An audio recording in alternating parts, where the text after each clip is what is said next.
Greetings. Welcome to the Dr. Dave Law Series. It's Wednesday, October 29th, 2025. And on Wednesdays, we talk about scientific literacy. And so we were talking about vaccines last week, and I'm going to be talking specifically about hepatitis B vaccine today. So let's assume, for the sake of argument, that most parents, nearly all parents, would like to have not only healthy babies, but would like them to be as healthy as possible growing up. And in fact, not wanting to protect your infant or your children in general in terms of their health and safety would definitely be the exception rather than the rule. But to do that requires that parents have to make a lot of important decisions on behalf of their newborns, especially. And not everyone's going to agree on what the best medical practices are. So, for example, consider the debate surrounding male circumcision. Worldwide, more males are uncircumcised than circumcised. But among those who are, it's estimated that roughly half of the procedures are done mainly for medical reasons, while the other half are done for cultural and religious reasons. And indeed, are there medical benefits to male circumcision? Well, I actually posed this question some years ago of one of my best friends, who happens to be a urologist, and he indicated that, yeah, there is some evidence to suggest that male circumcisions linked to reduced transmission of HIV and AIDS and STIs in general, as well as improved hygiene. But at the same time, the evidence seems to suggest that there's more of a balance between the possible risks and benefits. And it's really, statistically speaking, not a particularly cut and dried issue. Usually parents end up doing essentially what they've always done based on their religious mandates, based on their family histories and their own experiences. And then most importantly, I just want to suggest it's not necessarily, of course, a life and death issue, especially with respect to male circumcision. Female circumcision is a different issue or matter, and we might want to talk about that in a later vlog as well. But ultimately, it seems to be more of a cultural, as I say, and a religious decision. It's a parental choice in the end, and that's always been the case. With child rearing practices since time immemorial. But that's not the case with respect to hepatitis B and the vaccine, right? And here the point is that the research has been overwhelmingly consistent. So by definition, the Hep B vaccine protects against hepatitis B, which is a liver infection that's caused by the hepatitis B virus.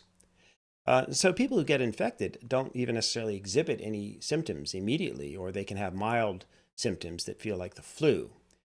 Some can be a little bit sicker and to have fevers, fatigue, nausea, vomiting, and jaundice, and so forth that can last for a few weeks. But there's a widespread consensus that viral hepatitis type B can be a serious and potentially life-threatening disease that can nevertheless be prevented by proper vaccination. So how does one get Hep B? Well, first, from an infected mother, right, as she gives during childbirth, right? And then later on, as adults, it's spread through contact with infected blood and semen or other bodily fluids. And the transmission typically occurs, or most commonly occurs, then through unprotected sex or sharing needles and drug paraphernalia, that sort of thing. And so here are the actual data for showing the Hep B infection rates per 100,000 population for both males and females for various age groups in the Canadian context. So again, you see the rates there, right? And you'll note that there's very little infection, clearly, for people kids under 15. And that which does occur typically, again, comes from the transmission through the mothers, through infected mothers, and during childbirth. But notice how the infection rates then start to climb as you get older, right, into young adulthood, and then sort of peaks in one's 30s. And so that's where, the lifestyle choices put people at the greatest risk, but especially if they've never been vaccinated. Okay? And so most people that are newly HBV infected remain asymptomatic, don't know their hepatitis status for many years. And the available scientific evidence then suggests that the HBV is not directly cytopathic in terms of destroying the liver cells directly, but that the liver damage instead is caused by the cellular response to viral proteins in infected hepatocytes. These are the main liver cells. So according to the Mayo Clinic then, Hep B can either be short-term or acute, lasting less than 6 months, or for others, the infection last more than 6 months, and it's called chronic. And chronic Hep B raises the risk of liver failure, liver cancer, and serious scarring of the liver that's called cirrhosis of the liver. So can it be prevented then? That's the key question. Well, absolutely. So first and foremost, with the series of Hep B vaccines early in life, okay? And so kids usually get the Hep B vaccine as a series of 3 shots, okay? Usually shortly after birth, they'll get their first shot, and then at 1 to 2 months of age, and then a third booster shot at 6 to 18 months. Some have different administration schedules. I don't know that there's a complete consensus around that. Some prefer the 2, 4, and 6 month routine, but nonetheless, the point is that the evidence is very clear that having a series of 3 booster shots seems to be the most effective mechanism for preventing long-term Hep B contraction. Okay, and then several, now people will say, well, wait a minute, vaccines, and this is kind of one of the big issues today. Well, what, are they safe? So, what are the possible impacts of these vaccines? And so several studies then have evaluated the possible links, for example, between Hep B vaccination and things like multiple sclerosis or optic neuritis. And the studies have not shown any such link. Most important, hepatitis B, the vaccination at least, does not cause or worsen MS. You can still get Hep B later in life as the immunity weakens, and it's recommended then that adults could get a booster shot at some point along the way. And the reason is that, Hep B is quite serious, especially amongst adults. It's considered to be a global health problem. It's a major cause of morbidity or mortality, or at least potentially can be such a cause. And yet we know that there are these safe, affordable, and effective Hep B vaccines that are the best tools that we have to prevent hepatitis B. So again, is it safe? Well, what we do know from the rigorous research that's been done over the last 4+ decades, since 1982, there have been over 1 billion doses of hepatitis B vaccine that have been given worldwide. And adverse events after immunization, right, against Hep B are infrequent and generally quite mild and transient. Except for localized pain, placebo-controlled studies have revealed that and reported that vaccinees are no different than those who receive placebos in terms of their effects and the responses. And the data from numerous long-term studies, and this is the key point, fail to show any causal linkages between serious adverse events and hepatitis B vaccination. So the data, for example, don't indicate any kind of a causal association between Hep B vaccine and neurological diseases. Again, I mentioned MS, but no links between the vaccines and leukemia, diabetes, chronic fatigue syndrome, arthritis, autoimmune disorders, asthma, hair loss, or sudden infant death syndrome, and a few others that I haven't named. And so the Global Advisory Committee on Vaccine Safety has confirmed essentially the excellent safety profile of the Hep B vaccine and continues to monitor the safety of the vaccine because, again, we don't want to just say, oh, yeah, it's done and it's confirmed and we don't need to do anything else. But furthermore, the Hep B vaccine can be administered quite safely to pregnant women and during any trimester of their pregnancy and to breastfeeding women as well.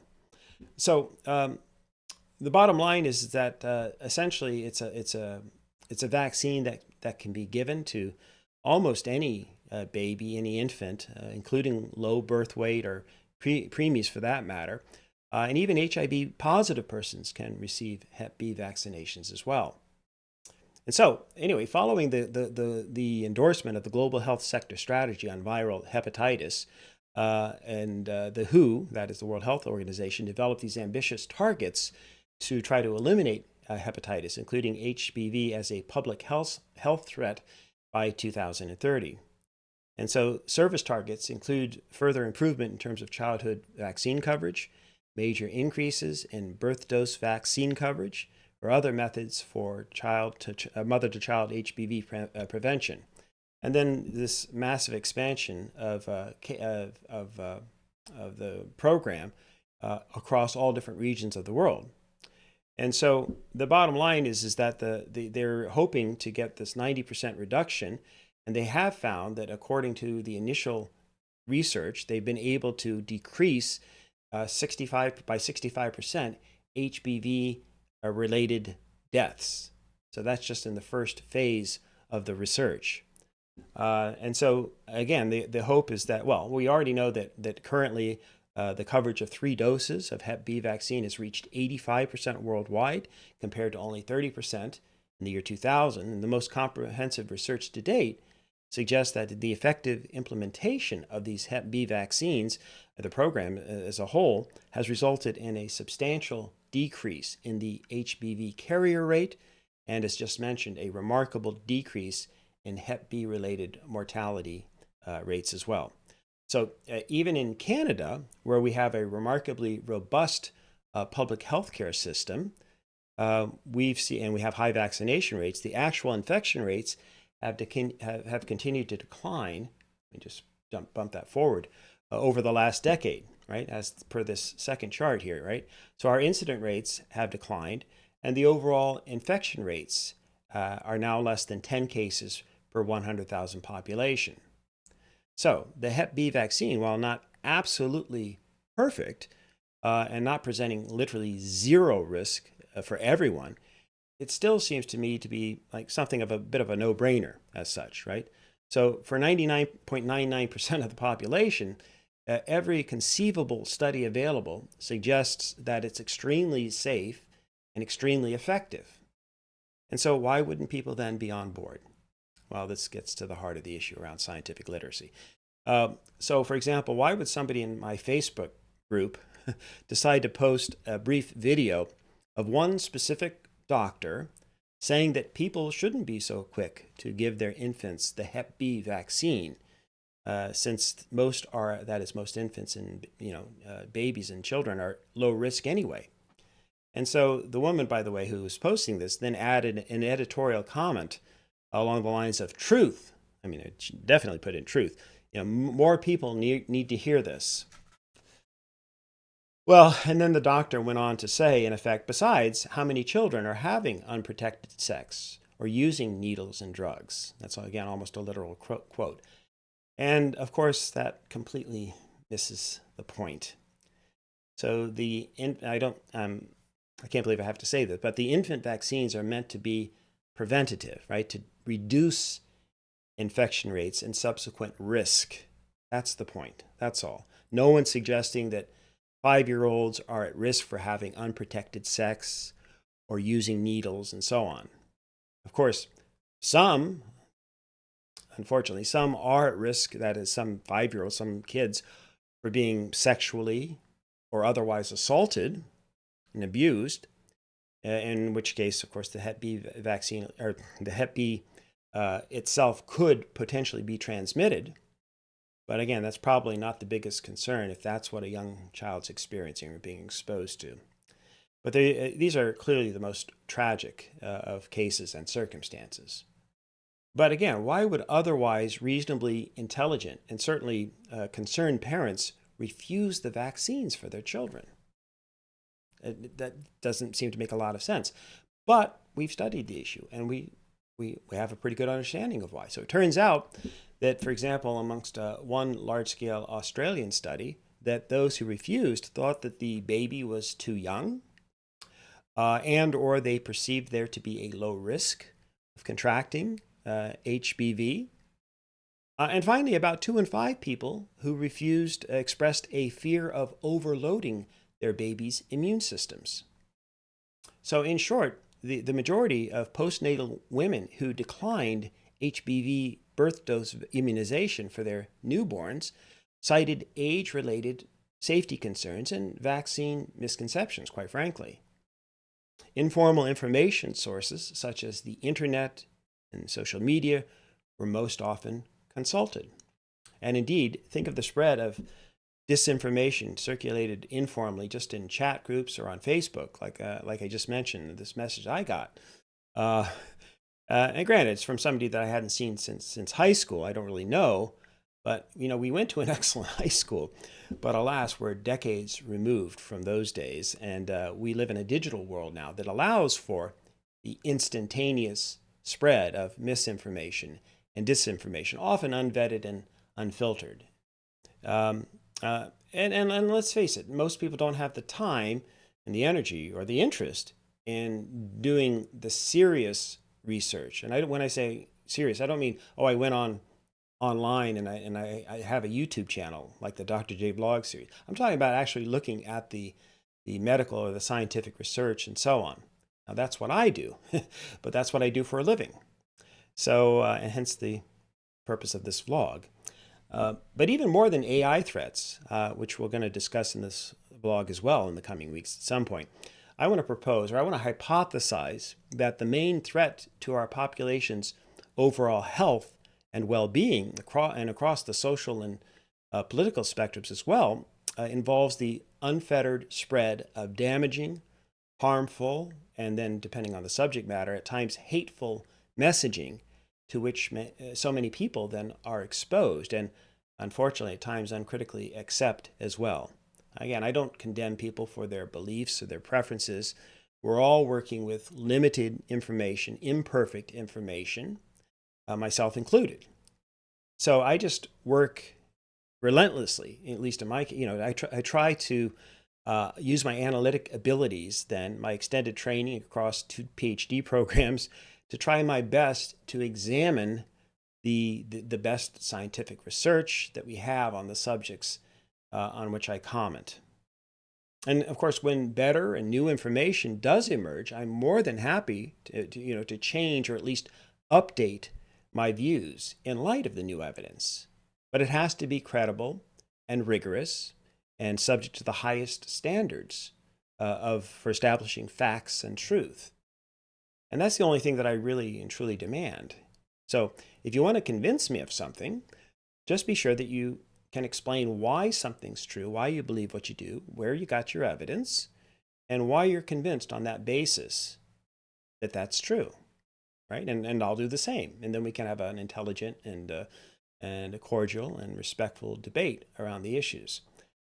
Failing that, I get a little bit frustrated when people just want to make claims just because that's what they believe, and that's good enough for them. All right. Well, as ever, in the meantime, may you and yours continue to create peace in your lives, nurture love in your hearts, and dole out hugs in abundance. And I'll see you soon.